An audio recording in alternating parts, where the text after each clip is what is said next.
Bismillahirrahmanirrahim. Assalamualaikum warahmatullahi wabarakatuh. Alhamdulillahirabbil alamin. Alhamdulillahilladzi hadana lihada wa ma kunna linahtadiya laula an hadanallah. Asyhadu an la ilaha illallah wahdahu la syarikalah wa asyhadu anna Muhammadan abduhu wa rasuluhu la nabiyya ba'dah. Radina billahi rabba wa bi Muhammadin nabiyya wa bil islami dina. Rabbi syrah li sadri wa yassir li amri wahlul 'uqdatan min lisani yafqahu qawli. Teman-teman sekalian, para pemuda Bandung dan sekitarnya, ya, pemuda Bandung dan sekitarnya yang dirahmati Allah Subhanahu wa taala. Pada malam ini adalah perjumpaan pertama kita setelah Ramadan.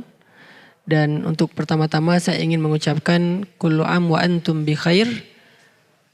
Taqabbalallahu minna wa minkum salihal a'mal. Semoga ibadah-ibadah yang kita kerjakan di bulan Ramadan menjadi ibadah yang akan memudahkan segala urusan kita sepanjang tahun ke depan. Teman-teman, dalam halaqah ataupun kajian nongkrong di masjid kita pada malam ini, pertama-tama saya ingin merefresh semangat dan niat kita bahwa duduk di dalam majelis ilmu atau nongkrong di masjid seperti ini adalah salah satu bentuk tajdidul iman, memperbaharui iman. Salah satu bentuk dari recharging iman, nge-recharge kembali iman kita kepada Allah Subhanahu wa taala. Karena al-imanu yazidu wa yanqus, iman itu naik turun, sehingga ketika kita membiarkan iman itu enggak dicas dalam beberapa waktu, maka iman yang lemah, iman yang sedang turun itu akan berpengaruh kepada amal kita. Jadi modal beramal itu bukan fisik, bukan waktu, bukan juga harta. Bukan fisik, bukan waktu, bukan sekedar memiliki kelebihan harta. Bukan itu modal amal. Jadi ada orang yang gak sanggup ke masjid, itu bukan karena dia lemah fisiknya.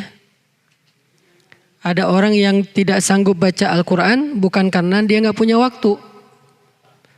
Ada orang yang gak sanggup untuk memberi makan anak yatim bukan karena dia gak punya harta. Ada orang yang gak sempat untuk melakukan sholat berjamaah bukan karena dia sibuk dan dia lagi banyak kerjaan. Tetapi semua kebaikan yang tidak bisa dilakukan itu sebabnya karena imannya sedang lemah. Kalau imannya lagi kuat, maka keterbatasan fisik tidak akan menjadi excuse. Saya sering cerita, ada orang yang datang ke masjid bolak-balik, padahal fisiknya lemah. Misalnya kakek-kakek yang rumahnya jauh dari masjid, yang tenaganya sudah mulai lemah, bahkan kakinya gemetar untuk berjalan. Di beberapa masjid di Bandung ada yang untuk masuk ke dalam masjid harus naik tangga yang lumayan tinggi, kayak Masjid Al-Murabbi misalnya di daerah Setrasari, atau Masjid Istiqomah, atau Masjid Ukhuwah ya. Jadi untuk masuk ke dalam masjid dia harus naik tangga. Tapi kakek ini selalu istiqomah ke masjid walaupun fisiknya lemah.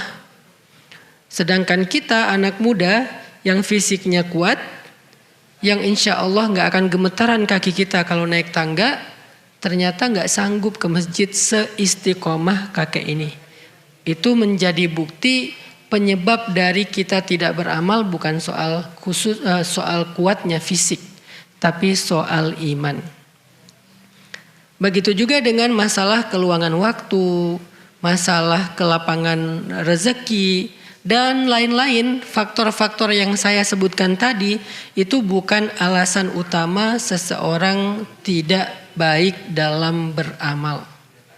Alasan utama dan yang paling mempengaruhi amal kita itu adalah kondisi iman.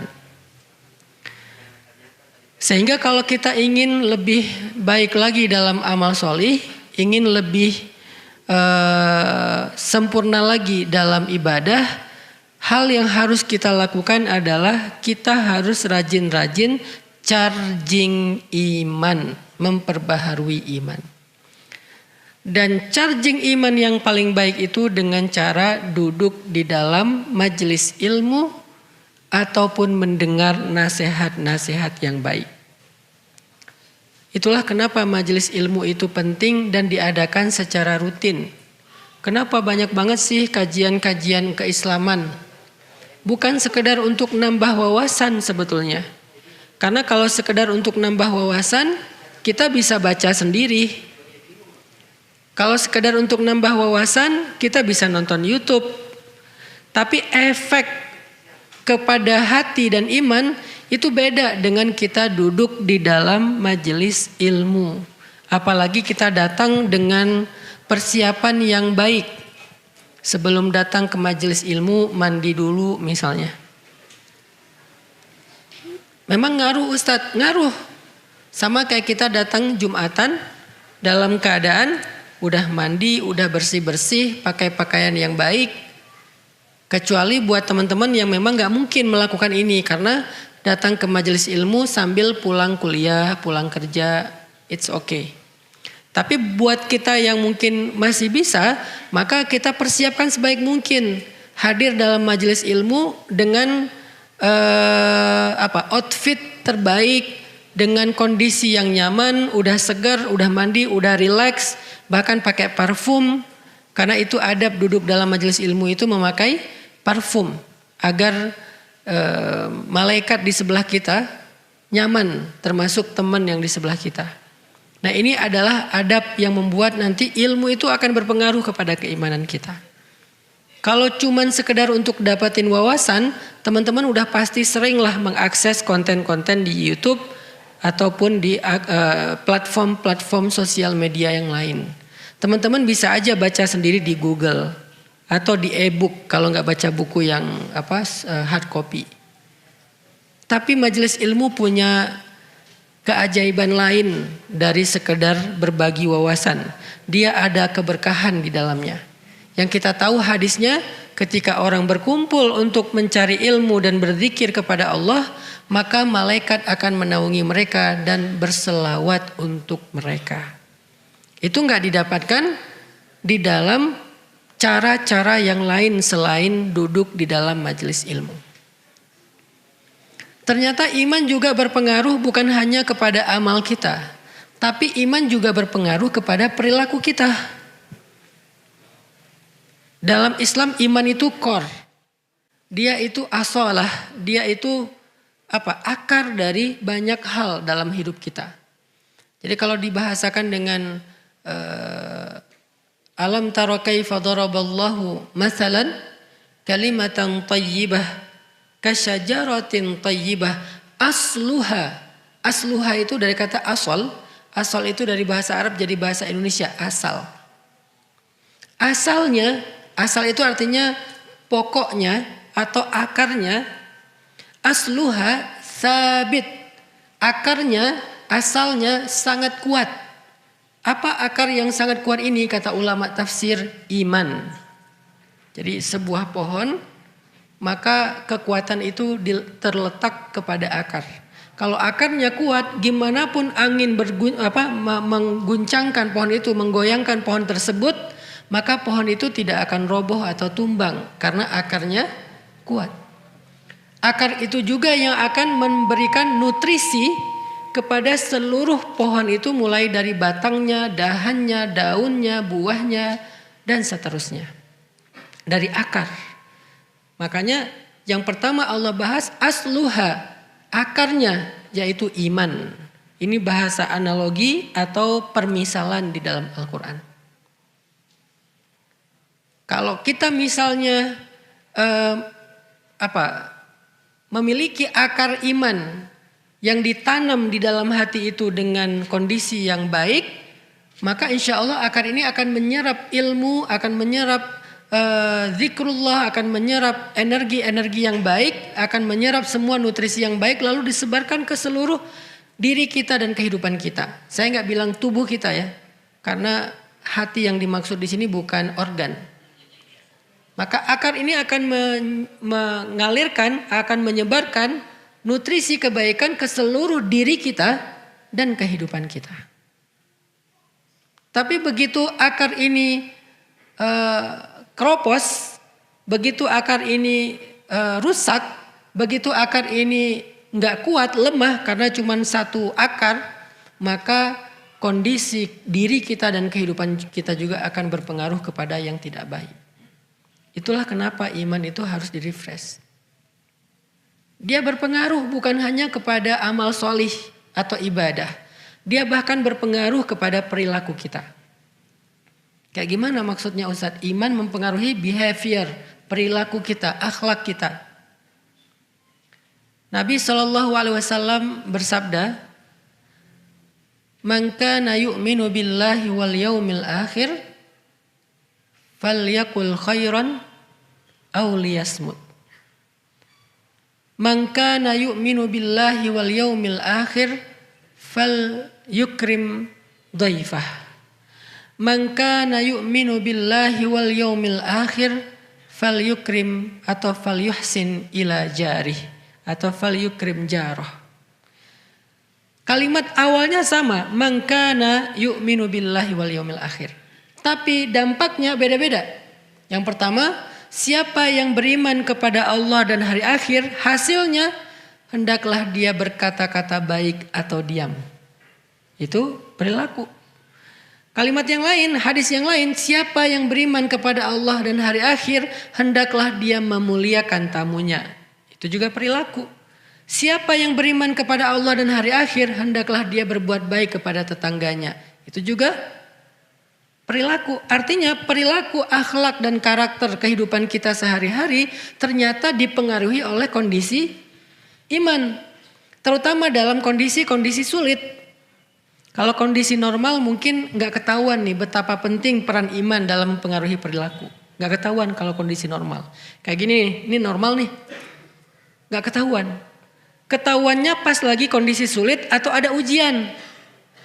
Dalam kehidupan sehari-hari misalnya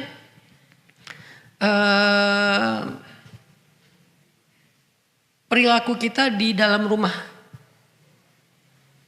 Itu sangat dipengaruhi oleh iman. Seorang suami kepada istri, sesabar apa suami kepada istri tergantung iman.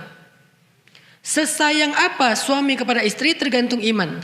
Selembut apa suami kepada istri tergantung iman. Bukan tergantung kita orang mana. Jangan sampai saya kan orangnya kayak gini. Saya itu dari Sumatera. Saya itu orang Makassar. Saya itu orang Surabaya, Jawa Timur. Saya orang Madura, saya orang Aceh, saya orang Medan nih. Bentar. Coba lihat, Umar itu orang apa? Umar itu orang Quraisy. Dari suku Khuza'ah. Orang yang sangat keras dan kasar. Jadi kalau alasannya saya orang Medan, Umar mungkin lebih Medan dari kita. Sebelum ada iman. Saya orang Madura, Umar mungkin lebih Madura dari kita. Saya orang Aceh, Umar lebih Aceh dari kita. Saya orang misalnya Surabaya, apapun lah alasan background suku, Umar lebih daripada kita dalam urusan keras, kasar. Makanya dikenallah Umar dengan orang yang ghalidun syadid, orang yang kasar dan keras. Atau mungkin kehidupan kita di masa lalu, saya emang anak jalanan, saya tinggal di terminal, saya gaulnya di jalan, orang jalan emang kayak gini. Umar itu lebih jalan daripada kita sebelum ada iman. Tetapi setelah iman, dia menjadi orang yang paling lembut terhadap istrinya di rumah. Dan kita mendengar kan kisah bagaimana Umar dimarahi istri diam aja. Padahal jin Kalau Umar lewat satu jalan, dia pasti nggak akan lewat lagi jalan itu selama-lamanya selama bau tubuh Umar, harumnya, wanginya tubuh Umar itu tercium oleh jin di jalan itu, nggak akan lewat tuh jin. Saking takutnya sama Umar. Kan sahabat sama jin macam-macam ceritanya ya, nggak kayak KKN ya, lebih ngeri lah.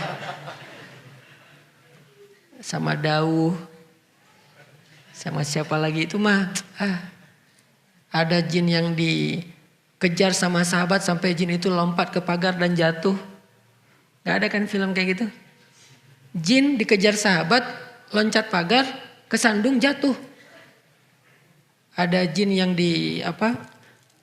apa istilahnya tuh? Dilipat-lipat sama sahabat, kayak dilecekin sama sahabat. Kalau bahasa orang Jawa diuyel-uyel sama sahabat, ada yang digituin. Ada jin yang dipukul sama sahabat sampai buta matanya. Kalau Umar gak usah fisik, aroma tubuhnya Umar aja jin udah lari. Saking takutnya jin sama Umar. Kok takut? Apa sih yang ditakuti dari Umar? Ghalidun syadid, kasar dan kerasnya Umar. Bukan hanya iman ya. Kalau iman kenapa gak Abu Bakar yang kayak gitu? Karena Abu Bakar secara iman kita tahu gak ada tandingannya di antara umat Islam setelah Rasulullah kan.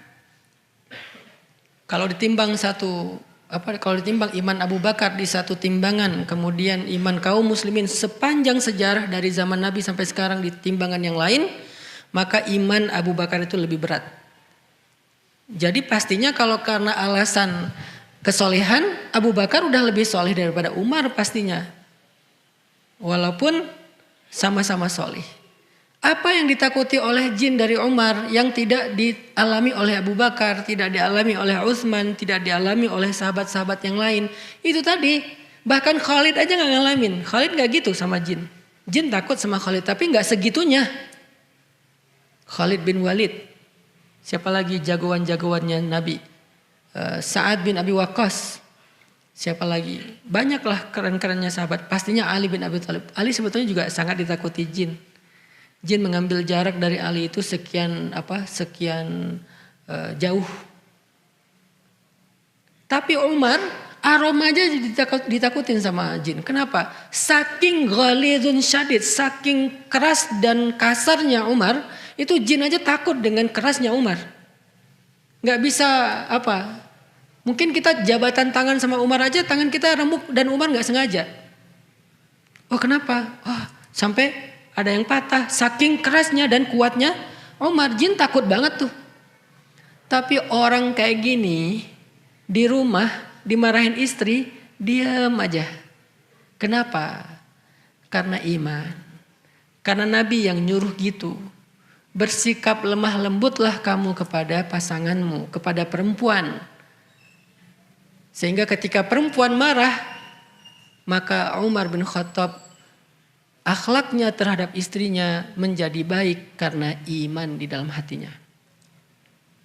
Begitu juga dengan perilaku yang di luar rumah.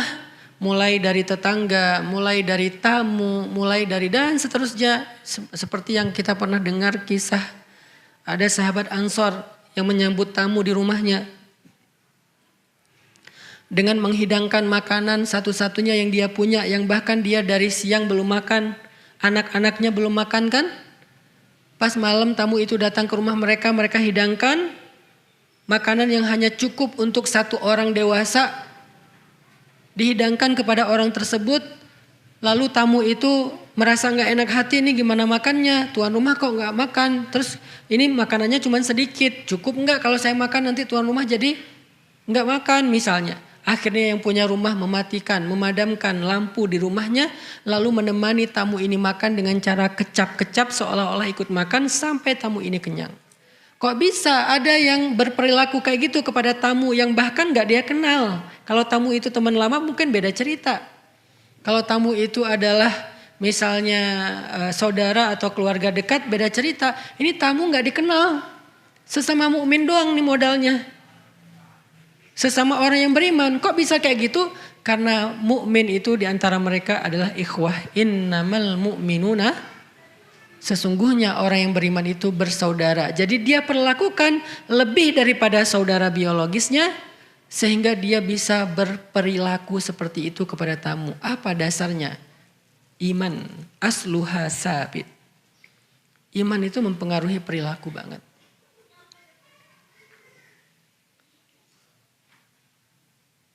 Iman itu mempengaruhi mental. Kalau yang pertama tadi iman mempengaruhi amal solih. Yang kedua iman itu mempengaruhi perilaku. Yang ketiga iman itu mempengaruhi mental. Arti mental, kuat enggak kuatnya kita dalam menghadapi masalah, itu tergantung iman. Ada orang yang masalahnya kecil tapi dia bilang, kenapa cuman saya yang diginiin Allah? Allah enggak adil. Saya udah enggak kuat lagi. Saya pengen mati aja. Dan seterusnya keluh kesah. Yang seolah-olah dia merasa dialah orang yang paling susah di muka bumi. Sebetulnya dia bukan orang paling susah di muka bumi. Dia lagi lemah iman. Karena kalau dia mau fair, dia mau objektif, pasti dia akan menemukan banyak orang di luar sana yang lebih susah daripada hidupnya. Kehidupan mereka lebih susah daripada kehidupannya tuh banyak di luar sana. Kalau kita mulai sedikit melihat keadaan orang yang di bawah kita, itu nggak perlu susah payah kita untuk menemukan mereka. Ada di mana-mana dan mereka lebih susah daripada kita dalam urusan kehidupan. Sehingga kita nggak layak mengeluh kalau mereka aja nggak ngeluh gitu. Sehingga kita nggak boleh berputus asa kalau mereka aja masih berusaha. Sehingga kita nggak boleh menyerah kalau mereka aja masih berjuang. Karena mereka lebih susah dari kita. Tapi kenapa kita berkeluh kesah seolah-olah kita merasa orang yang paling susah dalam hidup di dunia? Iman. Mentalnya nggak kuat. Hanya masalah perasaan, nggak jadi nikah, diputusin, ditolak lamaran, dan seterusnya. Dicuekin, nggak diberikan harapan, atau malah ditikung temen dalam urusan perasaan nih. Apa yang menjadikan seseorang bertahan, survive, bahkan kemudian sukses, sementara yang lain hampir bunuh diri, ada yang bahkan bunuh diri terus nggak berhasil. Apa yang membedakan mereka? Apakah masalahnya? Enggak. Masalahnya hampir sama di antara mereka. Yang membedakan mereka kekuatan iman yang mempengaruhi mental mereka. Jadi kalau hari ini banyak yang mengalami masalah mental atau mental illness, apapun namanya, mau bipolar, mau skizo, mau apapun namanya, maka harusnya hal yang perlu kita kuatkan adalah akar dari diri kita. Akar dari diri kita itu ada di dalam hati, namanya iman. Itu yang harus dikuatkan. Namanya masalah, semua kita punya masalah pasti. Ustadz punya masalah, pasti punya. Masalah kita itu setiap hari, cuman ada yang masalahnya pas satu fase masalahnya kayak naik banget, jadi banyak banget masalah kayak nggak beres-beres. Ada aja bertubi-tubi, ada fase yang landai, tapi tetap ada masalah, cuman nggak seperti yang fase tadi. Ngalamin, semua kita ngalamin, bukan saya doang, bukan teman-teman doang, kita semua ngalamin fase kayak gitu. Apa yang membuat bertahan? Dalam rumah tangga nih buat yang udah nikah. Ada fase ketika kayaknya lagi nyaman, tiba-tiba turun sampai nggak kebayang di bawahnya tuh. Kayak nggak kebayang, aduh kok berat banget, aduh kok sesek banget kayak orang nyelam. Ada kalanya lagi kayak terbang gitu, slow, santai, bisa lihat view yang indah. Ada kalanya turun tapi masih nyaman karena ada di daratan atau di permukaan air. Ada kalanya nyelamnya cuma 5 meter, enak juga. 10 meter, 20 meter, udah mulai kayak ditekan, sesek, sakit kepala, telinga bunyi nguing-nguing, ya. Ada kalanya yang seperti itu, sehingga pengen nyerah, pengen naik ke permukaan cepat-cepat dan ninggalin pasangan kita di bawah. Ada. Apa yang membuat orang bertahan? Iman. Iman kayak gimana maksudnya? Iman yang mengajarkan dia bertahan. Karena iman akan mengatakan, la tai'asu min rahmatillah. Jangan berputus asa dari rahmat Allah. Inna nasrallahi qarib. Pertolongan Allah itu sudah dekat. Bertahan, sabar. Pertolongan Allah itu sudah dekat. Allah itu pasti nolong hambanya yang sabar. Gak mungkin dianggurin, gak mungkin ditinggalin, gak mungkin dicuekin, itu gak mungkin. Iman yang bilang kayak gitu, gak mungkin. Ketika kita mengatakan, kok bisa sih Allah ninggalin saya? Pasti bukan iman yang ngomong itu. Yang ngomong itu siapa?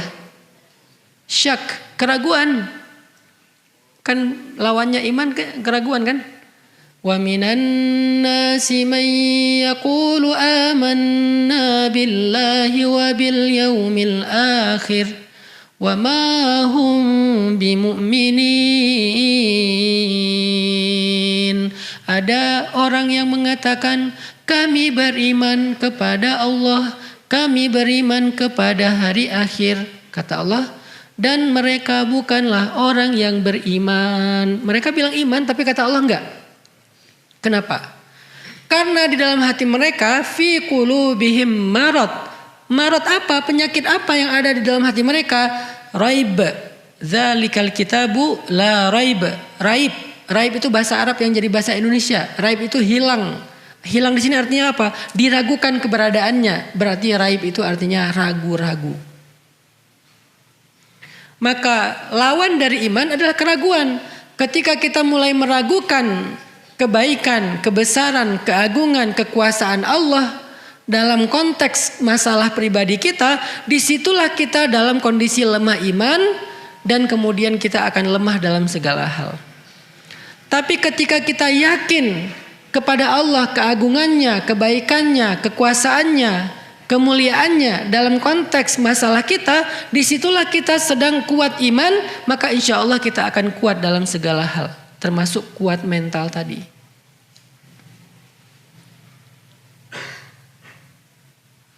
Yang pernah saya alamin itu salah satunya adalah ujian dalam masalah keluarga misalnya. Itu kalau misalnya nggak kuat itu udah selesai.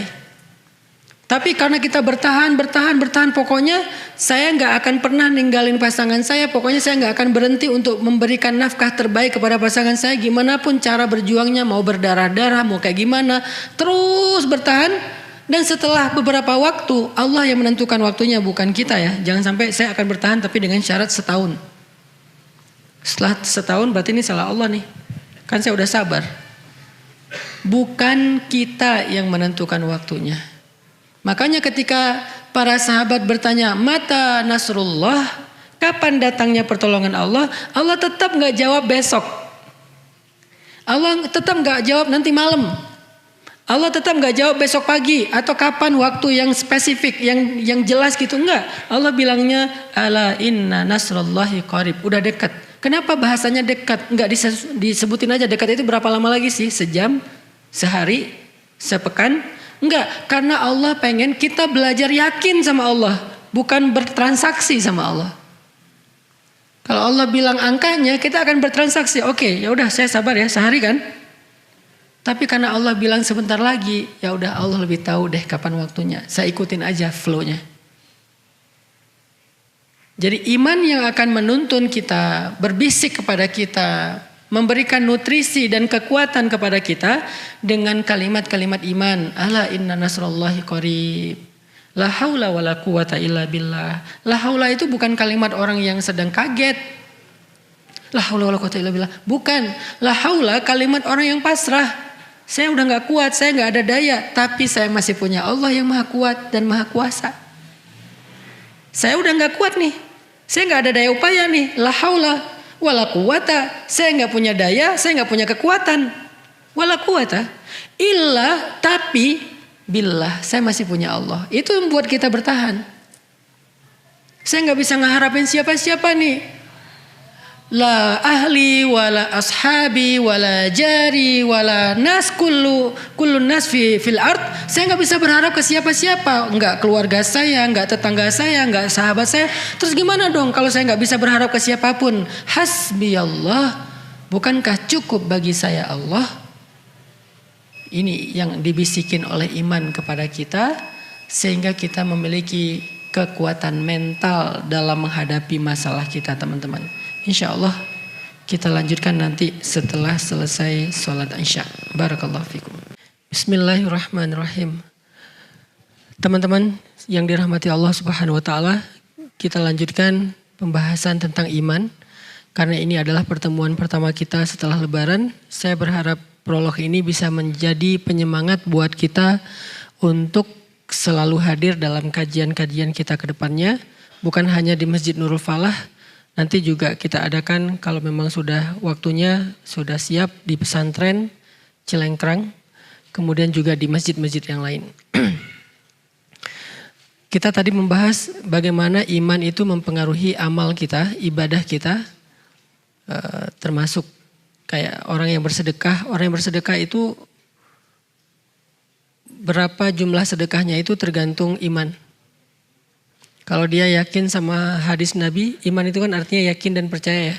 Kalau dia percaya kata Nabi, demi Allah tidak akan berkurang harta karena sedekah. Semakin dia yakin dengan kalimat itu ya semakin dia sedekahnya semaksimal yang dia bisa, walaupun tetap ada fikihnya. Jangan sampai kita memberikan sesuatu yang menjadi hak waris kita, menjadi hak keluarga kita, sampai kemudian keluarga kita kelaparan, kecuali dengan seizin mereka. Kayak cerita sahabat tadi ya, yang ngasih makan kepada tamu dengan seizin istrinya. Tapi kalau enggak dengan seizin istrinya, dia zalim kepada keluarganya. Yang jadi pelajaran adalah kadang-kadang kita punya kelebihan rezeki pun tapi merasa sayang untuk diberikan. Dan kita merasa kalau udah sedekah itu uang kita berkurang. Kenapa orang merasa kalau sedekah uangnya berkurang? Karena dia ragu akan dikembaliin gak nih sama Allah. Cuman gak bisa ngomong. Yang berbicara di situ hatinya. Lisan kita gak mungkin bilang Allah ngembaliin gak uang saya. Gak mungkin. Tapi kita kan berkomunikasi dengan Allah lewat hati juga. Kadang-kadang dengan lisan kita berkomunikasi dengan Allah, tetapi hati kita sebaliknya, innallaha la yanzuru ila aswarikum wala ila a'malikum walakin yanzuru ila qulubikum. Allah itu berkomunikasi dengan kita bukan dengan fisik dulu, bukan zahir dulu, tapi hati kita. Jadi kalau lisan kita bilang amanna, hati kita bilang ragu, maka Allah bilang wa ma hum bimu'minin. Kenapa kita kayak ragu-ragu mau sedekah? Karena kita pikir ini dibalikin gak ya, dibalikin gak ya? Buktiin deh, buktiin sendiri. Saya gak akan minta nih pakai apa, sini kasih, saya gak akan minta gitu. Buktiin sendiri-sendiri aja deh. Karena kita masing-masing punya cara sendiri, buktiin aja sendiri. Gimana kalau kita ngasih, gak lama tuh, gak lama, cepet banget. Berapa jumlahnya? Jangan tanya saya, Allah lebih tahu. Saya nggak berani menjanjikan angkanya karena bisa dikonversi dalam bentuk angka, bisa dikonversi dalam bentuk kehidupan, bahagia, hidayah, bisa juga untuk keluarga, anak kita, dan yang lebih baik lagi dikonversinya di akhirat. Jangan semuanya pengen diambil di dunia, terus akhirat kita sisanya apa? Kan kita nggak hidup sekali doang teman-teman. Kita hidup tuh 2 kali, mati yang sekali, hidup 2 kali. Dan dalam kehidupan kita di akhirat, kita juga butuh bekal seperti kehidupan di dunia. Tapi karena kehidupan di dunia ini kita gak lama, bekalnya gak banyak-banyak amat. Sedangkan kehidupan akhirat lama, susah. Udah gak bisa ikhtiar lagi. Di dunia kita masih bisa ikhtiar nih. Di akhirat kita tinggal make yang di dunia. Udah gak bisa diikhtiarkan lagi. Itulah kenapa butuh bekal akhirat. Jangan semuanya pengen dihabisin di dunia. Kali 700 kali lipat. Kita sedekah 1.000 pengen balik 700.000. Kok baliknya cuma 100.000? Kan 600.000-nya di akhirat. Karena kita butuh di akhirat itu lebih banyak daripada butuh di dunia. Kecuali di akhirat ada lapangan pekerjaan. Masih ada proyek-proyekan, masih bisa dagang. Masalahnya di akhirat gak ada itu, adanya cuma nikmat dan kesusahan. Orang yang nikmat artinya dia mendapatkan rahmat Allah dan Allah merahmati dia karena amal-amal dia. Ini biar lengkap nih kalimatnya. Dia tidak mendapatkan nikmat karena amalnya, tetapi dia mendapatkan nikmat karena rahmat Allah. Masuk surga karena rahmat Allah, tetapi Allah merahmati yang beramal. Kan gitu. Kita gak masuk surga karena sholat. Kita gak masuk surga karena sedekah, karena puasa, karena amal solih. Kita masuk surga karena rahmat Allah. Ya. Terus pertanyaannya, siapa yang Allah rahmati? Yang beramal solih. Gimana Allah merahmati yang berbuat dosa, maksiat dan zalim? Kalau gitu di mana keadilan Allah? Kalau Allah sama-sama merahmati yang zalim sama yang terzalimi. Orang menyakiti kita, kemudian maaf nih bahasa lebih vulgar lagi. Seorang koruptor, seorang begal, seorang perampok yang belum bertobat nih ceritanya. Mengambil hak orang lain, merampas hak orang lain, menyakiti orang lain, sama masuk surganya dengan korbannya. Terus di mana keadilan Allah? Kecuali dia sudah bertaubat. Artinya kita di akhirat itu udah nggak bisa lagi beramal, nggak bisa lagi berusaha, sehingga orang yang menyesal di akhirat pasti ngomongnya gini, ya Allah kembalikan saya ke dunia. Maka saya akan melakukan ibadah, sholat, sedekah dan seterusnya. Pasti minta dibalikin ke dunia. Kenapa? Karena di dunia doang bisa berusaha kayak gitu. Sehingga apa yang kita lakukan di dunia ini kalau nggak Allah balas persis dengan angka-angka dalam persepsi logika kita, yakinlah Allah tetap ngebales kok. Cuman dikonversinya di akhirat. Sebagian dikasih ke dunia sesuai dengan kebutuhan kita. Dan Allah lebih tahu kok kebutuhan kita. Tapi yang pasti Allah balas. Dan seringnya sih cara Allah berhitung itu lebih baik daripada cara kita. Kita berhitung dikali sekian, Allah mengalinya lebih dari itu dan tidak ada batas. Seringnya kayak gitu sih. Iman yang menyuruh kita melakukan itu. Berpengaruh kepada ibadah. Kenapa kita berpuasa? Karena Allah memanggil ya ayyuhalladzina amanu. Wahai orang yang beriman. Orang yang beriman yang bisa berpuasa. Kalau nahan lapar dan haus, banyak orang yang bisa, tapi berpuasa dengan makna yang utuh hanya orang yang beriman. Panjang lagi nanti itu ceritanya tentang bab itu. Tahun depan deh kita bahas di bulan Ramadan. Insya Allah kalau ada umur dan kesempatan. Jadi iman mempengaruhi amal. Kalau kita amalnya lagi lemah, pasti imannya lagi lemah. Coba segera tajdid iman kita, perbaharui iman kita. Refresh iman kita. Kalau ibarat akar, siram lagi tuh akar. Kasih pupuk. Tapi kadang ada orang yang ketika dia amalnya lagi drop, dia nggak tahu mau ngapain. Terus nanya, Ustadz gimana ya biar semangat beribadah? Sederhana jawabannya, tajdid iman kamu. Perbaharui iman kamu. Itu berlaku untuk semua kita. Cuman Rasulullah yang imannya stabil. Setelah Rasulullah bahkan sahabat pun imannya naik turun. Cuman naik turunnya sahabat tuh gini. Naik turunnya kita gini. Udah naik masih nurun sebetulnya. Orang yang normal naik turunnya gini. Kita naik turunnya gini. Apa naik turun kayak gini tuh? Kalau lagi turun yang wajib aja ditinggalin. Kalau lagi naik cuman yang wajib-wajib aja. Kalau yang normal, kalau lagi naik yang sunnah. Kalau lagi turun yang wajib tetap terjaga.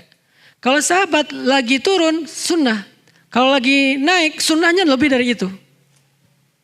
Artinya gak ada orang yang imannya benar-benar naiknya tuh naik tanpa turun itu kecuali Rasulullah Sallallahu Alaihi Wasallam. Selain itu ya naik turun, cuman model grafiknya unik-unik. Sebaik-baik naik turunnya ya grafiknya para sahabat. Setiap hari imannya naik, turun tetapi mengarah ke atas. Kita kalau bisa kayak gini nih, itu udah keren sih. Naik amal soleh yang sunnah-sunnah ditambah. Pas turun yang wajib gak ditinggalin. Kalau pas turun yang wajib ditinggalin, pas naik yang wajib dikerjain itu juga gak khusyuk-khusyuk amat, ya udah pasti kayak gini nih. Ke arah ke bawah. Lagi naik nih imannya. Mulai salat wajib. Naik iman salat wajib. Kebayang gak lagi turun? Karena harusnya turun iman salat wajib. Naik iman salat sunnah. Naik iman baca Al-Ikhlas. Kebayang gak turunnya? Lagi alhamdulillah lagi semangat nih. Qul huwallahu ahad. Naik iman. Turunnya baca kitab yang lain kali ya. Nah, ini artinya iman mempengaruhi ibadah. Iman mempengaruhi perilaku tadi. Kayak misalnya Abu Bakar pernah marah sama orang. Gara-gara apa marah? Gara-gara ya wajar sih marah. Gara-gara orang itu memfitnah putri kesayangan Abu Bakar dengan fitnah yang keji. Yaitu selingkuh atau zina. Lebih parahnya lagi orang itu ternyata selama ini sering dibantu sama Abu Bakar. Seringnya bukan berarti seminggu sekali, hampir setiap hari dibantu sama Abu Bakar. Dibantu ini, dibantu itu, terus saja. Bahkan bisa dibilang dia udah kayak dinafkahi Abu Bakar tuh. Tega-teganya memfitnah Aisyah. Marah Abu Bakar, sumpah demi Allah saya gak akan bantu dia lagi. Wajar sih, kalau kita mungkin lebih dari itu. Karena anaknya difitnah. Ternyata turun ayat menegur Abu Bakar. Apakah kamu gak suka jika Allah memaafkan kesalahanmu? Maka maafkanlah. Kalau pengen dimaafin sama Allah. Langsung pas dengar ayat itu Abu Bakar mengatakan bala ya Rob, bala ya Rob. Tentu ya Allah saya suka kalau saya dimaafkan. Kalau dosa saya diampuni maka saya akan maafkan. Pulang ke rumah ngambil semua yang baik-baik. Gandum terbaik, korma terbaik, apalagi roti terbaik diambil. Baju terbaik dibawa ke rumah orang tersebut, dia hadiahkan, dia sedekahkan, dia bilang kalau kamu butuh apa-apa bilang ke saya, mulai hari ini saya akan memberikan kamu kebaikan 2 kali lipat daripada sebelumnya. Apa yang membuat Abu Bakar mampu memaafkan bahkan kemudian berbuat baik kepada orang tersebut? Iman. Iman gimana? Iman percaya dengan perintah Allah, dengan seruan Allah di dalam Al-Quran dan tidak ada di dalamnya kecuali kebaikan. Allah yang nyuruh. Allah yang nyuruh maafin, udah maafin. Kalau Allah bilang jangan maafin ya nggak maafin. Ini kita kebalik, yang Allah suruh apa? Perangi, yang Allah suruh cegah, yang Allah suruh hindari, malah kita bela. Yang Allah suruh sayangi, malah kita abaikan. Ini kan kebalik, makanya hidup kita susah, hidup kita banyak keanehan. Sekarang penyakit muncul macam-macam penyakit. Karena kita membiarkan apa yang Allah marah. LGBT, korupsi, kriminal, anak muda di jalan bawa senjata tajam, nebas siapapun yang dia temui menjadi kebanggaan. Parah pokoknya. Sehingga butuh ada dakwah kayak gini, ngajak anak muda balik ke masjid. Sebelum pandemi kan udah mulai agak melandai nih kriminalitas ya. Gak ada begal segala macam kan ya. Tapi gara-gara 2 tahun gak ada pengajian, gak ada solusi selain pengajian dan masjid. Peraturan gak bisa, susah. Makanya selain mengandalkan pemerintah, mengandalkan aturan penegak hukum, salah satu yang perlu sangat diandalkan selain itu juga adalah masjid dan dakwah. Pembinaan umat. Tapi kalau pembinaan umat ini malah dicurigai, dihalang-halangi, dibubarkan. Nah ini berarti dia gak ada niat baik untuk Indonesia. Dia membiarkan Indonesia semakin kelam. Butuh tajdid iman. Karena perilaku itu tergantung iman. Di jalan kenapa sekarang banyak adegan orang ribut. Keserempet dikit ribut. Motor nabrak mobil lari. Kan mobil susah ngejar. Dia gak percaya kalau kita nabrak mobilnya lecet, dia rugi 20.000 beli kumpon, kita akan dibalas sama Allah senilai itu. Mungkin lebih dari itu kalau dia doanya lebih parah. Rugi ya Allah saya 20.000, balikin 2 juta. Kan ngeri tuh. Saya pernah keserempet naik motor yang bawa asisten saya. Karena mobil di depan yang bawa ibu-ibu, mungkin dia juga terlalu dekat, gimana-gimana kita yang nabrak, kita yang salah lah ya. Tiba-tiba nabrak pakai ban depan kan, cuman ngegores-gores biasa lah, pakai kumpon yang putih nggak usah yang merah juga beres sebetulnya. Tapi si ibu minta KTP, mana KTP-nya? Bu, saya tanggung jawab, kalau perlu saya cariin kumpon sekarang nih. Enggak, saya minta KTP, buat apa? Takut masnya lari. Kalau lari, saya tadi udah lari. Kalau mau lari, saya udah lari. Ibu gak bakal ngejar saya. Orang saya naik motor, macet lagi tuh daerah Setiabudi. Gak mungkin ibu bisa ngejar saya kalau mau lari. Saya bisa lari dari tadi. Saya berhenti karena saya gak mau nanti Allah mengambil dari hak saya yang lebih gede dari ini. Saya takut sama Allah, saya bilang. Akhirnya dia tahu kalau saya ustadz, akhirnya minta maaf, udah beres, damai. Rugi kan? Harusnya udah saya ganti tuh, ujung-ujungnya ganti sendiri kan? Kena ceramah. Artinya iman itu menahan kita dari marah, dari mengambil hak orang lain.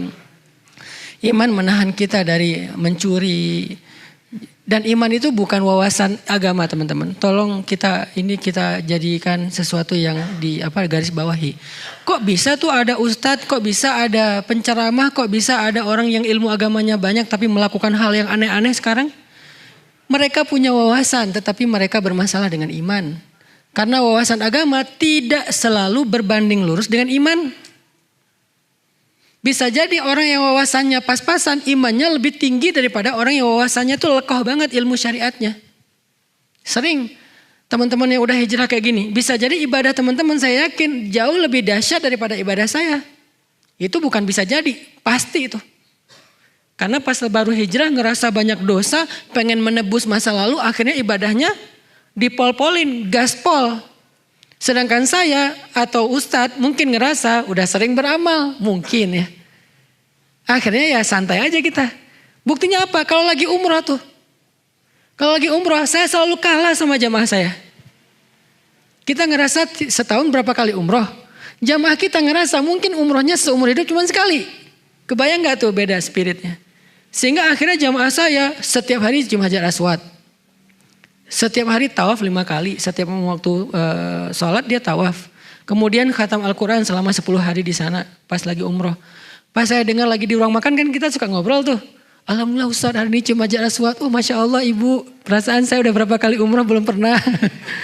Kenapa Ustadz kalah sama dia? Karena ilmu agama tidak selalu berbanding lurus dengan iman. Makanya yang kita lagi belajar di sini bukan wawasan. Teman-teman kalau mau dapat ilmu agama lebih bukan belajar ke saya, belajar ke Ustadz Abdul Somad, belajar ke Ustadz Ali Hidayat, belajar ke Gus Baha. Ini kan orang-orang yang fakih dan alim di bidang agama. Kalau saya cuman seorang dai bisa ngajak untuk nge-refresh iman, semangat iman tentang kebesaran Allah. Karena kita belajar iman, biar naik nih iman kita. Kalau iman naik insya Allah amal, perilaku, mental menjadi lebih baik. Jadi teman-teman jangan heran ya kalau misalnya ada ustadz apapun namanya kiai atau habib. Dia orang yang tahu banget ilmu agama halal haram kok melakukan hal yang aneh. Itu dia punya wawasan tetapi tidak punya iman. Itu juga sangat kita sayangkan. Makanya yang kita coba duduk dalam majelis ilmu itu tujuannya pengen belajar iman. Belajar iman itu isinya apa Ustadz? Belajar kebesaran Allah. Udah itu aja. Saya gak mau memperluas pembahasan kemana-mana. Saya gak bahas tentang fikih. Karena fikih akan mudah ketika kita beriman. Fikih terasa jadi beban dan berat kalau iman kita lemah. Kenapa 13 tahun di Mekah fikih belum terlalu kompleks? Ayat-ayat syariat belum turun kecuali sedikit sekali. Kenapa? Karena sahabat sedang dibina dulu imannya selama 13 tahun. Begitu nanti sampai ke Madinah hijrah, turun ayat syariat, ini boleh, ini gak boleh, ini halal, ini haram, ini lakukan, ini tinggalkan. Semuanya menjadi mudah buat mereka hasil dari kekuatan iman selama 13 tahun. Tapi kalau dibalik fasenya, baru belajar langsung, baru masuk Islam langsung, lakukan ini, berat, gak akan kuat. Muncullah, Islam mah beban. Saya gak berani hijrah, belum siap. Saya belum siap untuk ini, belum siap untuk itu. Yang belum siap itu bukan apa-apa, imannya yang belum siap. Maka yuk kita belajar iman, supaya buruan bisa siap. Kenapa ada orang yang meninggalkan satu pekerjaan, yang orang lain itu menginginkan pekerjaannya? Karena di dalamnya ada syubhat. Kalau karena di dalamnya ada syubhat, orang lain kok mau yang syubhat? Karena iman.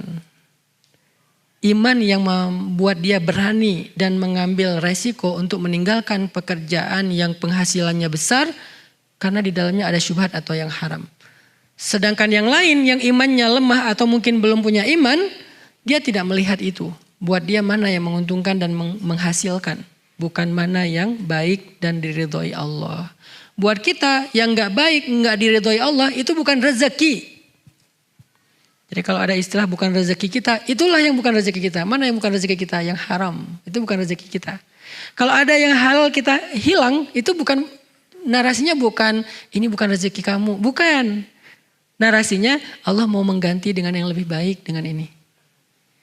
Yang bukan rezeki kita itu yang haram, udah itu aja. Jangan sampai kita berpikir ketika kita kehilangan sesuatu, memang bukan rezeki saya. Rezeki kita itu.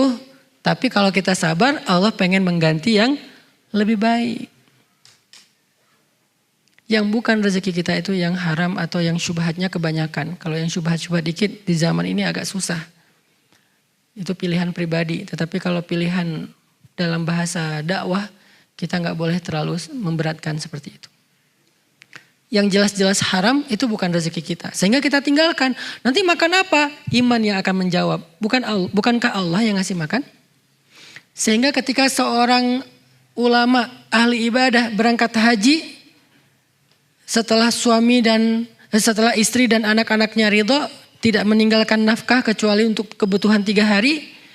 Lalu ketika mereka udah lapar, istrinya ngeluh kepada anak perempuannya. Kamu sih yang menyemangati ayah buat haji. Akhirnya sekarang kita gak tahu mau makan apa, gak ada yang menafkahi kita. Anak perempuannya yang solehan nanya kepada ibunya, ya ummah, wahai ibu, ayah kita itu ar-razzaq atau akilur rizki, pemberi rizki atau pemakan rizki. Ayah itu pemakan rizki atau pemberi rizki? Kata ibunya, ya sama dengan kita, akilur rizko.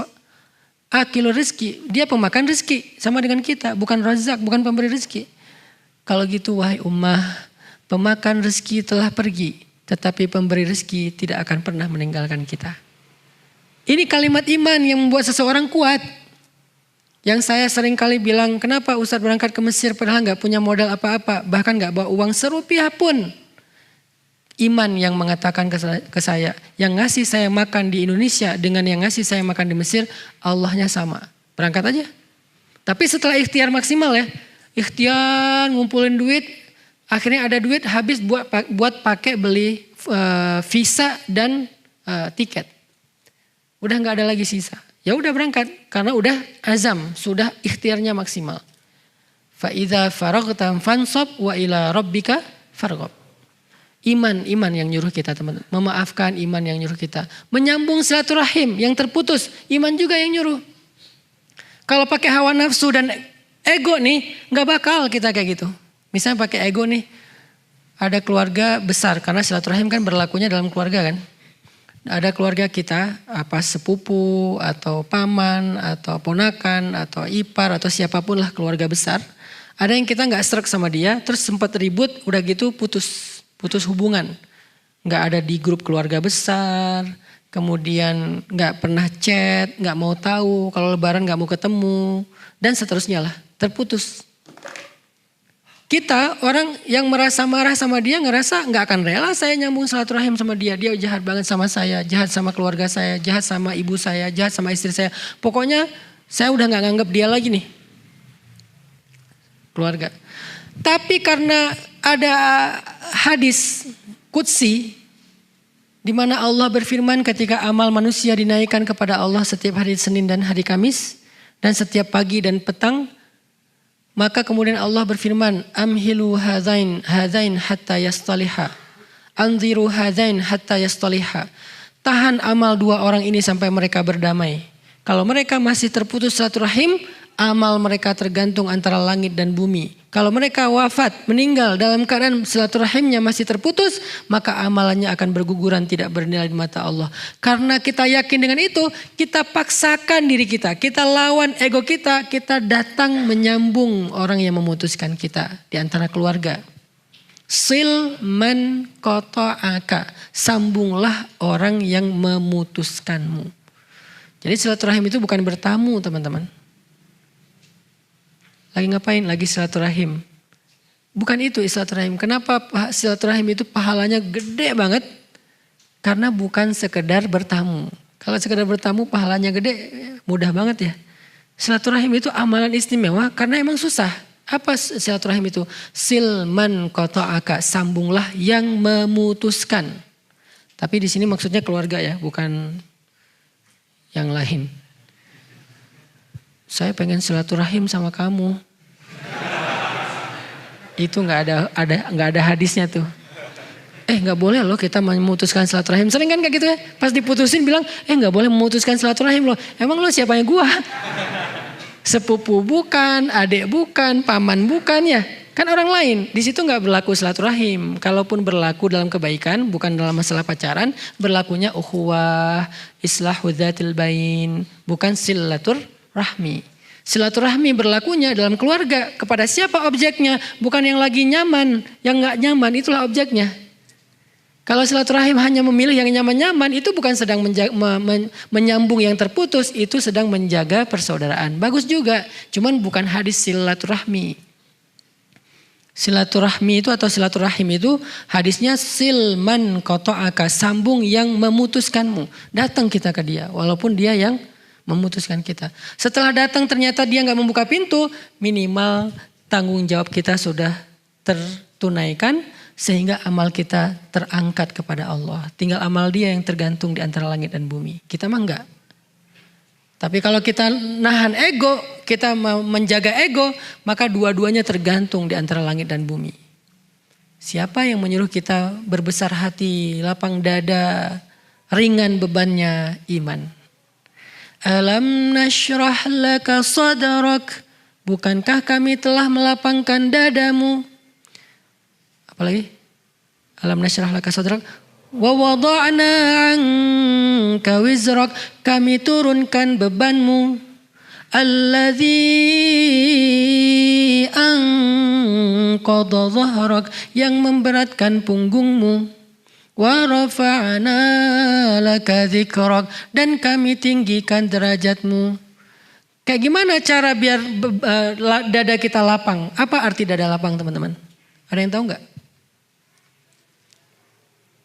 Apa arti dada lapang? Apa? Gak ada beban? Bukan. Karena kalau ada ikhlas, beda. Apa? Memaafkan.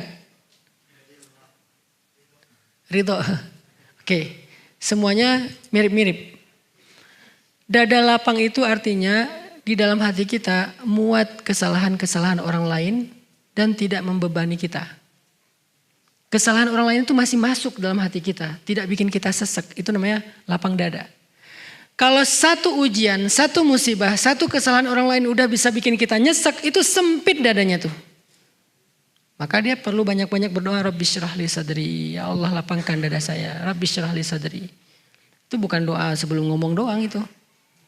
Sebelum ceramah, sebelum public speaking, sebelum ketemu orang, Rabbi syrah li sadri wa yassir li amri. Bukan doa buat itu doang. Ketika kita ngerasa satu kesalahan pasangan kita udah bikin kita nyesek, pasti dada kita sempit. Ustaz gak ngerasain sih, bentar.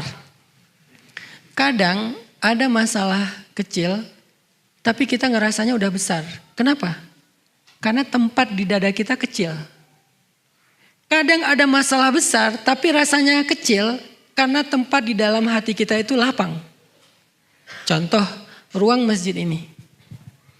Ruang masjid ini kalau diisi 1000 orang, kira-kira gak usah 1000 orang deh. Diisi 100 orang ruang masjid ini. Diisi 100 orang kira-kira rasanya gimana? Nyaman atau sempit? Ini kira-kira berapa orang sini? Lebih kan 100?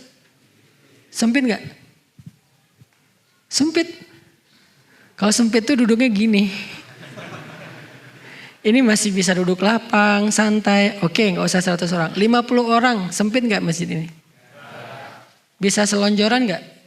Kalau 50 orang. Bisa tidur? Bisa. Disardenin aja gini.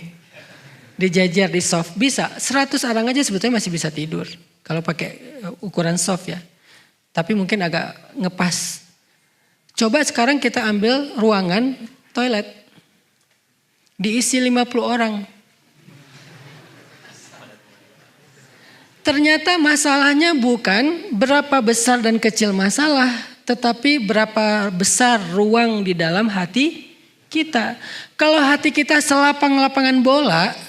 Sekian banyak masalah, sekian banyak ujian, sekian banyak kesalahan. Masih kerasa lapang. Bukan masalah besar. Tapi karena hati kita sempit, sesempit toilet. 2-3 masalah itu udah sesek tuh. Makanya orang yang alam nasyrah laka sadrak berarti orang yang siap dengan berbagai macam masalah karena dadanya lapang. Nabi itu syarhus sadar banget. Lapang banget dadanya. Sehingga beliau gak mudah terganggu dengan omongan orang-orang lain. Yang buat Nabi sedih itu bukan celaan mereka. Nabi gak terpengaruh dengan celaan mereka. Orang Quraisy mencela beliau, menghina beliau, memfitnah beliau. Itu gak ngaruh kepada hati beliau. Yang bikin beliau sedih mereka gak beriman, menolak kebenaran. Itu yang bikin Nabi sedih. Nabi sedih untuk mereka bukan untuk dirinya. Jadi jangan pernah, Nabi juga kan sedih Ustaz kalau dicela. Enggak. Kata siapa Nabi sedih kalau dicela? Nabi sedih kepada orang yang mencela, bukan karena celaannya. Kalau kita sedih karena celaannya, orang itu celaka, senang kita. Nabi sedih karena tahu orang yang mencela itu akan celaka.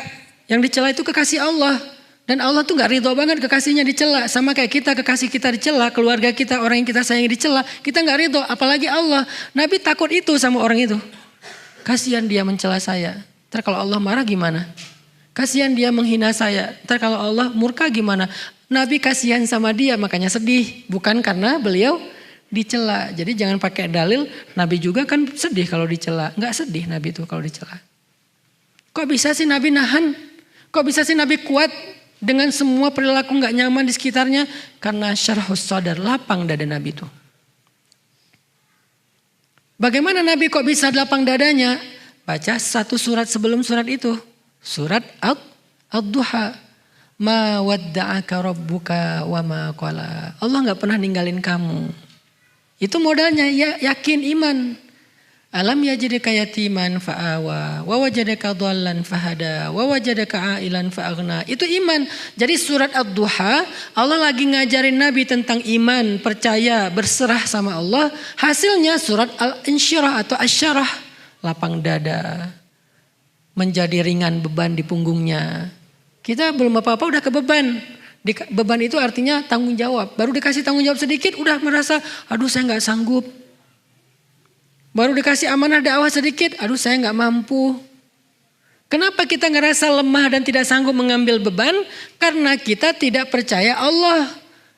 Kalau kita percaya Allah kita ambil tuh beban. Di dalam dakwah pemuda hijrah saya udah sering mentarbiyah para santri-santri tarbiyah. Kalau Allah kasih kita beban ambil aja. Nanti Allah mampukan. Kayak sekarang sekolah rimba gratis. Orang heran, sekolah gratis Ustaz. Gratis, benar-benar gratis, benar-benar gratis. Pendaftarannya aja gak ada biaya. Apalagi pembangunan, SPP gak ada itu. Sekarang udah masuk angkatan kedua. Beban gak? Beban lah. Terus beban itu saya timpakan ke guru. Enggak juga lah, guru mah tetap profesional. Di atas UMR.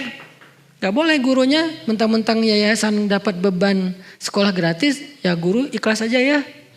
Kan kita sekolah gratis.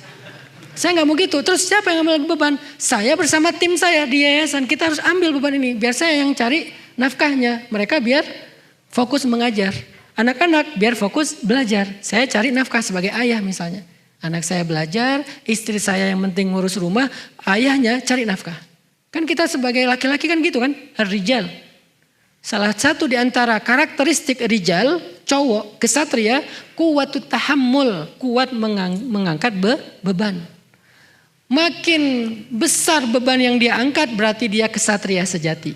Kalau kita bilang kita kesatria tapi gak ada beban dalam hidup yang kita angkat, kita bukan kesatria, kita manusia biasa.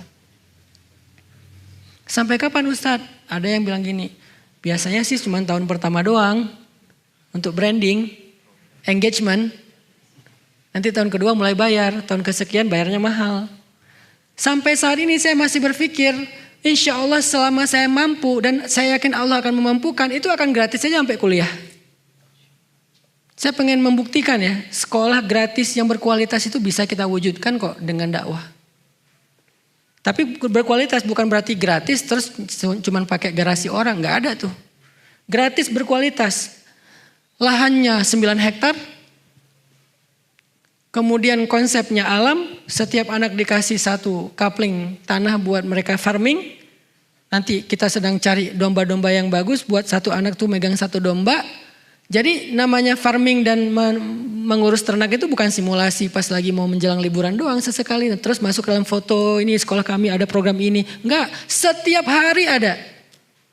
Saya bilang kepada kepala sekolah, kalau boleh saya meminta setiap hari ada farming, setiap hari, karena itulah pendidikan sejatinya, bukan cuma teori.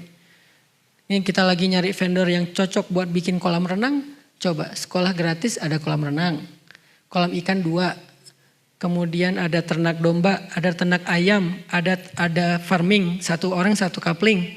Kalau lagi panen, mereka ambil itu daun sayur dari kaplingnya, bawa pulang ke rumah hadiah buat ibu. Mama, Umi, ibu, ini hadiah dari aku, dari kebun di sekolah. Gratis. Gak bayar. Dapat telur kampung dari ayam yang diternak, bawa pulang ayam. Pakai pita, ikat, mama pulang sekolah bawa hadiah. Mana sekolah kayak gitu coba? Yang bayar sekian puluh juta aja belum tentu bisa kayak gitu kan? Akhirnya karena di sekolah gak ada program kayak gitu, pergi ke mall. Ke PVJ cuma mau ngasih makan kelinci. Bayar pula. Udah kita yang ngasih makan bayar. Tapi kan namanya juga objek wisata ya, wajar. Nah, ada berkuda, ada stable. Ada stable sendiri, bisa berkuda sendiri. Silakan. Di program nanti jadwalnya biar teratur. Belajar berkuda gratis. Coba teman-teman sekali berkuda bayar berapa? Gak usah di jauh-jauh Cisangkuy deh. 1 putaran doang. Yang ada kuda yang dikasih pelana yang bendera Amerika itu. 1 putaran 50.000. Itu bukan belajar berkuda. Itu lagi pengen tahu rasanya naik kuda. Gak jadi bisa berkuda. Kalau di kita emang dilatih sama seorang pelatih berkuda sampai anak-anak ini harapannya kelas 6 SD nanti target saya. Mereka itu udah bisa berkuda dengan gallop, udah canter, udah lari. Udah benar-benar bisa berkuda. Karena itu bukan atlet ya, itu skill wajibnya cowok. Khususnya cowok, kalau cewek sunnah boleh. Kalau bisa lebih bagus, gak bisa gak apa-apa. Cowok harus. Berenang harus bisa berenang. Gratis. Itu namanya beban. Kok Ustaz ngambil kayak gitu sementara finansial pemuda hijrah juga gak gede-gede amat. Belum tentu siap sekian tahun. Saya punya keyakinan kalau kita udah ambil beban, Allah akan kuatkan. Kekuatan pundak kita ini tergantung beban yang kita pikul dalam konteks agama. Sehingga kalau kita gak berani ngambil beban ya kita selamanya ngerasa belum siap, belum mampu, gak bisa dan seterusnya. Begitu kita ambil beban tiba-tiba sanggup. Itu yang saya lakukan dalam keluarga. Ketika ada keluarga misalnya saudara, ipar, sepupu dan seterusnya ada kebutuhan apa, kita coba ambil bebannya, ya udah nggak apa-apa nanti biar saya aja. Emangnya saya punya, belum tentu saya kelebihan harta juga, tapi setelah itu Allah ganti, ternyata ngeri gantinya tuh. Apa yang membuat kita mau mengambil beban teman-teman? Iman. Makanya belajar iman ini kunci segala sesuatu. Emang akar kehidupan dan diri kita. Asluha sabit. Kalau udah asluha sabit, far'uha fis sama. Nanti dahannya menjulang sampai ke langit. Tu'ti ukulaha kullahinin biizni rabbiha. Buah dan daunnya akan lebat sekali dan memberikan hasil setiap waktu dengan izin Allah.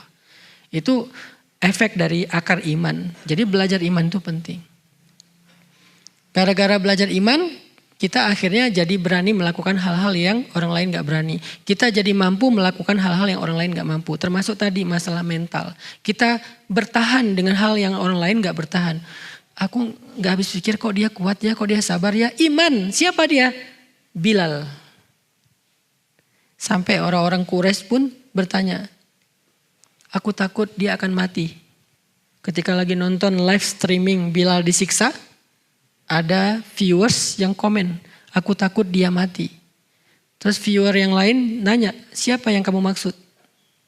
Yang lain yang tadi pertama bilang, aku takut Umayyah yang mati, bukan Bilal. Ternyata yang ditakutkan akan celaka dan mati ketika dalam adegan penyiksaan Bilal, bukan Bilal tapi Umayyahnya. Kok bisa Umayyah yang ditakuti, yang dikhawatirin, yang dikasihani? Karena terlihat Umayyah yang menyiksa Bilal, dia yang tersiksa. Umayyah menyiksa Bilal, tapi yang tersiksa Umayyah sendiri. Capek dia nyiksa Bilal. Bilalnya tidak terlihat kayak keberatan atau merasa terbeban atau apa. Walaupun sakit ya, tetapi dia tidak terlihat di matanya, di pandangan matanya bahwa dia itu benar-benar tersiksa, enggak. Tapi dia kuat dan menikmati siksaan itu walaupun berdarah, sakit, dia berteriak, tapi dia menikmati. Bahkan dia selangkah pun enggak mau memberikan kepada Umayyah apa yang Umayyah minta. Apa modal Bilal bertahan seperti gunung. Sampai orang-orang mengatakan, sekarang aku baru tahu laki-laki itu bukan dilihat dari penampilannya, tetapi laki-laki itu dilihat dari ketabahannya. Dan aku baru tahu sekarang Bilal lebih kuat dari semua laki-laki sempurna yang ada di Mekah. Jadi gunung, teguh banget, tabah banget. Apa modalnya? Kita tahu jawabannya. Kalimat ahadun ahad, ahadun ahad. Iman kepada Allah. Itu yang bikin Bilal bertahan. Jadi kalau kita mau ngambil Bilal sebagai model, inspirasi, teladan kita agar kita bertahan, ya berarti kuatin ahadun ahadnya. Iman, belief, percaya, thiqah, berharap sama Allahnya. Itu modal banget loh teman-teman, modal banget. Jadi sebelum kalian belajar sains, belajar ilmu apapun, bahkan ilmu agama dalam bentuk wawasan, belajar ini dulu. Sehingga kalau kalian udah belajar iman, apapun setelahnya akan menjadi kebaikan. Belajar sains setelah iman, nanti jawabannya kalimat responnya adalah, ekspresinya adalah hadza min fadli rabbi. Subhanaka rabbana ma khalaqta hadza batila. Jadi responnya adalah Allahu Akbar. Itu respon orang yang mengerti sains setelah iman.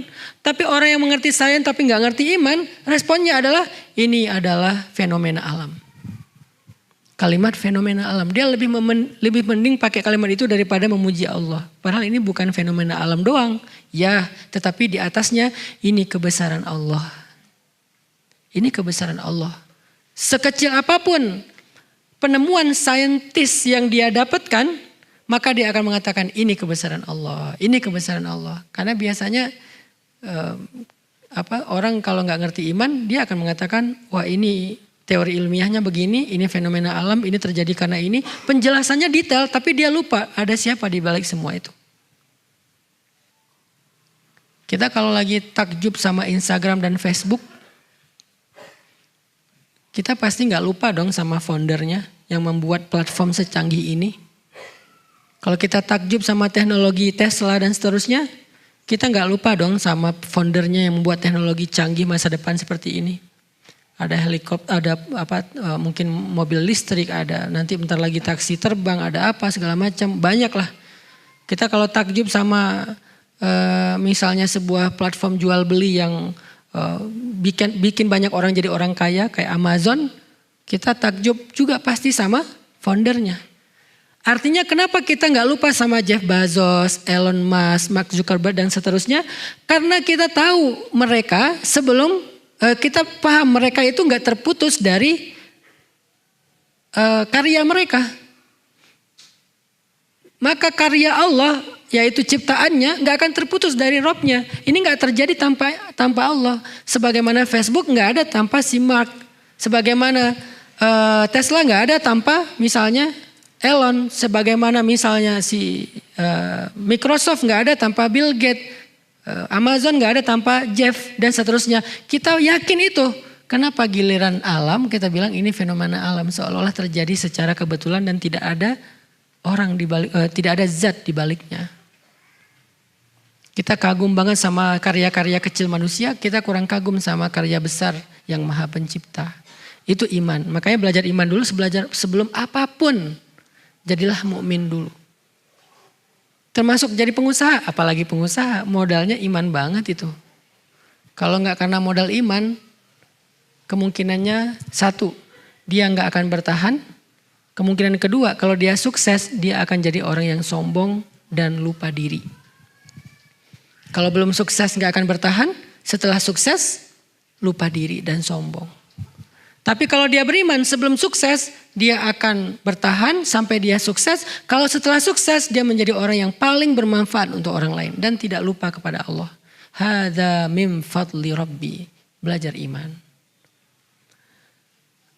Bagaimana cara kita belajar iman, teman-teman? Belajar iman duduk dalam majelis ilmu, mendengarkan nasihat-nasihat tentang Allah.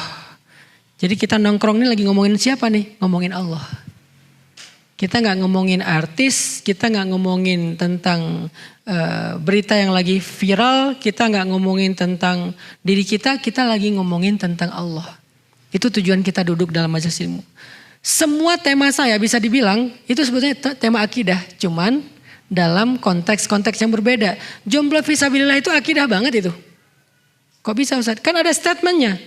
Serahkan aja hatinya kepada Allah. Biar Allah yang menggenggam hatinya. Jadi jangan kamu yang genggam. Putusin, udah gitu serahin sama Allah. Itu kan ilmu akidah. Karena akidah itu solusi.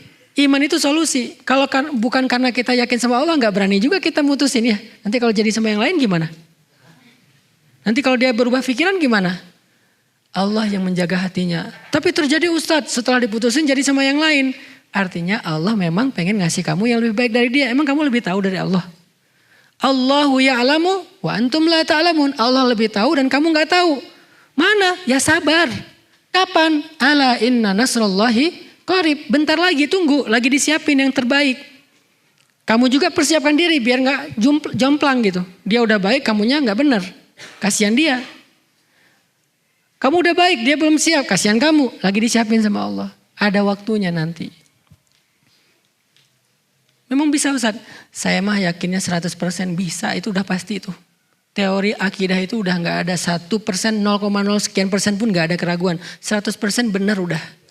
Lebih benar daripada kita yakin batu dilempar ke langit, jatuh ke bumi secara gravitasi. Lebih dari itu. Itu kita yakinnya ada sisa ragu gak? Kalau kita lempar barang nih. Ini saya lepaskan jatuh ke tanah gak nih? Masih ada yang meragukan? Kayak gitu aja kita yakinnya 100%. Gara-gara gaya gravitasi. Harusnya kepada Allah kita lebih yakin daripada kepada gravitasi. Berarti gak boleh ada keraguan secuil pun. Yakin banget. Lebih yakin daripada benda yang saya jatuhkan nanti pasti akan jatuh ke tanah atau ke lantai. Lebih yakin dari itu. Kalau lebih yakin dari itu, falimal ya's. Kenapa berkeluh kesah? Kalau lebih yakin dari itu, kenapa harus berkeluh kesah? Udah tenang aja, ada Allah. Itu kan kalimat yang sering-sering saya ulang-ulangi. Jadi kajian saya dari 2015, apapun judulnya, sebetulnya substansinya itu ilmu tentang akidah. Cuman saya gak suka membahasnya dengan teori rububiyah, uluhiyah, asma, sifat. Kenapa? Karena saya ingin menyederhanakan dan membuatnya mudah untuk kita pahami. Kalau mau bahas kayak gitu bisa. Kita tinggal buka kitab akidah, kita tinggal ikutin kurikulum tentang bab akidah, ma'rifatullah, banyak. Dan kita juga dulu waktu di pondok 6 tahun belajar itu. Terus di Al-Azhar belajar itu juga. Tapi kenapa gak dibahas kayak gitu aja? Kalau dibahas kayak gitu segmentasi saya bukan orang yang baru hijrah dan baru mau hijrah. Tapi segmen saya udah lama belajar akidah dan mereka gak butuh dakwah saya. Yang butuh dakwah saya orang yang pengen pulang ke Allah tapi gak tahu jalan. Mereka tuh pengen pulang sama Allah tapi gak tahu jalan. Jalan yang ditunjukin sama yang lainnya itu gak kebaca sama mereka, ribet. Baca mapnya tapi saya gak ngerti nih mapnya nih apa. Mereka butuh map yang sederhana tapi sampai. Itu kan. Sehingga kita sederhanakan bahasanya. Kebayang gak teman-teman pakai mobil yang di dashboard atau head unitnya itu bahasa Cina. Ada kan yang mobil build up tuh. Bahasa Jepang, bahasa Cina. Mau mencet oke aja kita bingung. Mana nih oke-nya? Kita cari yang paling kecil. Biasanya oke kan 2 huruf tuh. Cari yang simbol-simbolnya sederhana. Klik. Ternyata itu cancel. Bisa juga kayak gitu. Artinya karena kita gak ngerti kita gak bisa pakai. Makanya butuh penterjemah yang bisa menerjemahkan ilmu yang sangat luas, yang sangat istimewa ini dalam bahasa yang sederhana. Ilmunya gak sederhana sih. Teorinya gak sederhana. Tapi harus ada terjemah yang sederhana.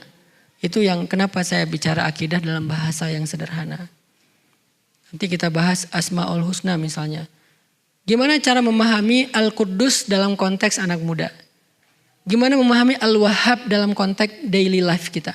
Gimana memahami tentang Al-Malik dalam konteks kehidupan sehari-hari kita? Itu kan memahaminya tentang akidah, cuman pembahasannya yang harus praktis. Jadi ada action orientednya.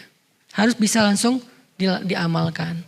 Jadi yuk sama-sama kita duduk dalam majelis ini ke depan. Nanti saya serahkan kepada pemuda hijrah mau diadakan 2 minggu sekali atau sebulan sekali. Di hari apa cocoknya, karena sekarang karena udah mulai normal mungkin weekend saya lebih banyak di luar. Semalam jam 3 ya Niko ya, kita baru datang dari Aceh.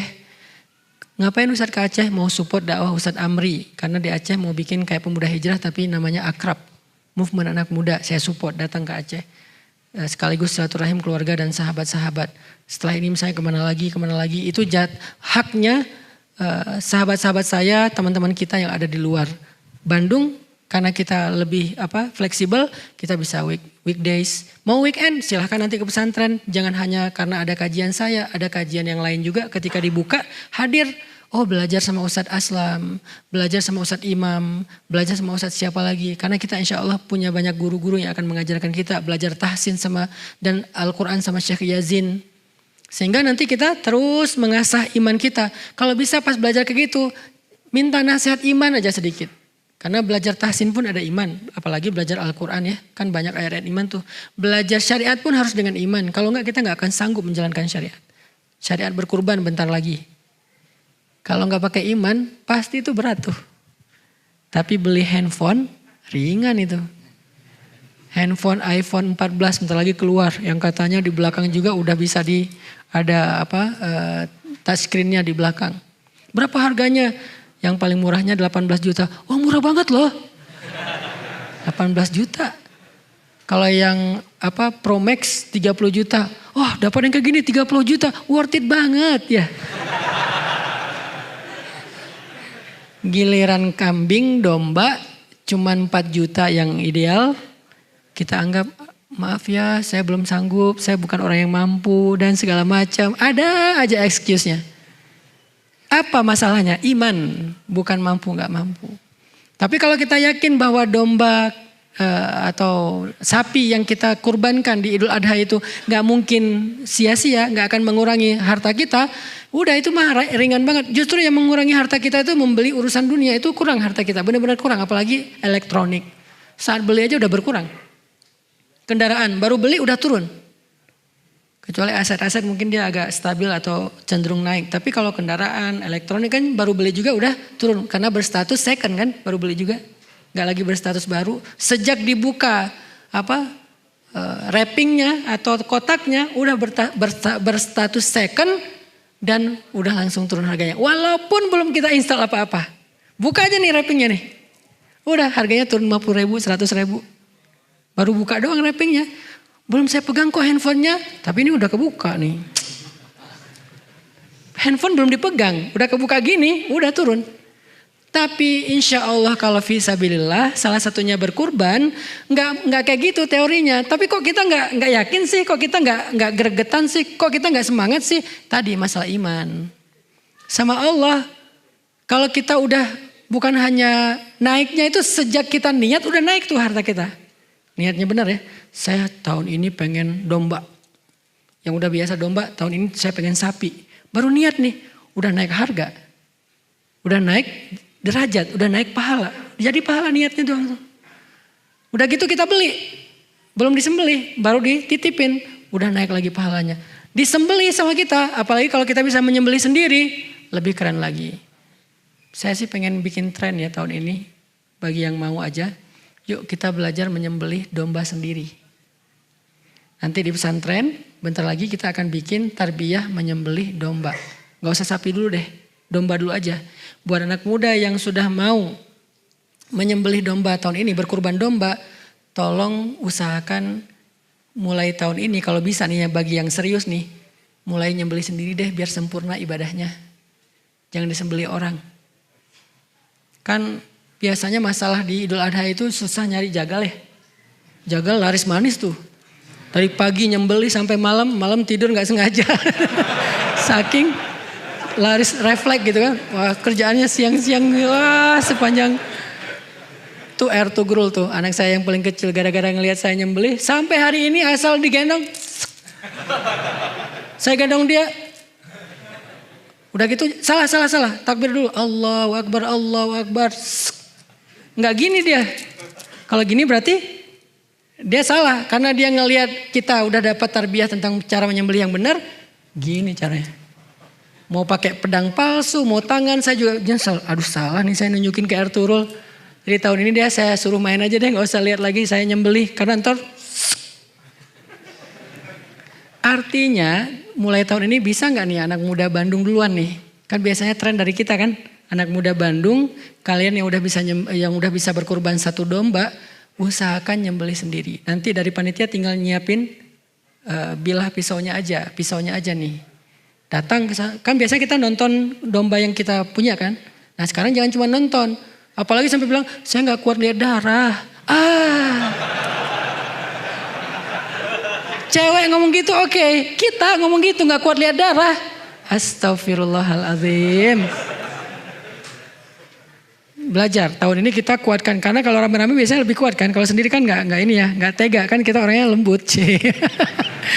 Kalau rame-rame insya Allah lebih berani. Nah kita nanti akan, tapi ikut tutorial dulu, jangan asal-asalan nanti menzalimi dan menyakiti hewan sembelihan. Latihan dulu, nanti di pesantren kita bikin pelatihan menyembelih yang syar'i, yang sunnah, yang tidak menyakiti, yang membuat dagingnya tidak mengandung kolesterol karena darahnya habis semuanya. Insya Allah sehat dimakan juga, karena syariat itu pasti baik. Karena kita nggak menjalankan syariat dengan baik, makanya kita penyakitan ya. Nah itu nanti kita latihan bareng-bareng. Setelah itu yang mau menyembelih ngerasain sensasi dan kebaikan menyembelih yang dialami oleh Nabi Ibrahim, Nabi Muhammad, kita rasain sendiri nih, bukan cuma dengar cerita. Yuk bareng-bareng kita lakukan tahun ini. Sehingga semuanya bisa menyembelih jadi cowok sejati. Ya. Yang perempuan Ustadz memang bukan kayak gitu syariatnya, makanya titipin ke cowok. Tapi gak ada cowoknya, makanya jangan tolak kalau datang. Ya. Kalau ada yang datang terima. Itu aja, barakallahu fikum. Bismillahirrahmanirrahim. Ya Allah, ampunkanlah dosa kami. Dosa kami setelah Syawal, mungkin kami tidak seperti Ramadan. Di bulan Ramadan kami rajin ke masjid, di bulan Syawal kami mulai jarang. Di bulan Ramadan kami membaca Al-Quran, di bulan Syawal mungkin sampai hari ini belum khatam. Di bulan Ramadan kami menahan diri dan hawa nafsu, di bulan Syawal kami tidak mampu. Di bulan Ramadan kami rajin itikaf, betah di rumahmu. Tetapi di bulan Syawal kami lebih betah di rumah kami. Ya Allah, maafkan kesalahan kami ya Allah. Tidak ada niat kami untuk meninggalkanmu dan lebih tertarik dengan Ramadan. Sesungguhnya Ramadan itu adalah syariatmu. Ramadan telah pergi tetapi engkau bersama dengan kami. Ya Allah, istiqomahkan kami dalam ketaatan seperti bulan Ramadan. Walaupun kami berada di bulan-bulan yang lain. Sehingga ketika kami istiqomah dan dawam, engkau juga akan selalu menemani kami dan merahmati kami. Ya Allah, berkahilah majelis kami ini dengan majelis yang penuh rahmat, yang di dalamnya kami belajar iman tentang engkau. Tambahkanlah iman kami lewat majelis ilmu. Jangan biarkan kami termasuk orang-orang yang ragu kepadamu. Rabbana atina fid dunya hasanah wa fil akhirati hasanah wa qina adzabannar. Walhamdulillahirabbil alamin. Subhanakallahumma wa bihamdika asyhadu an la ilaha illa anta astaghfiruka wa atubu ilaik. Assalamualaikum warahmatullahi wabarakatuh.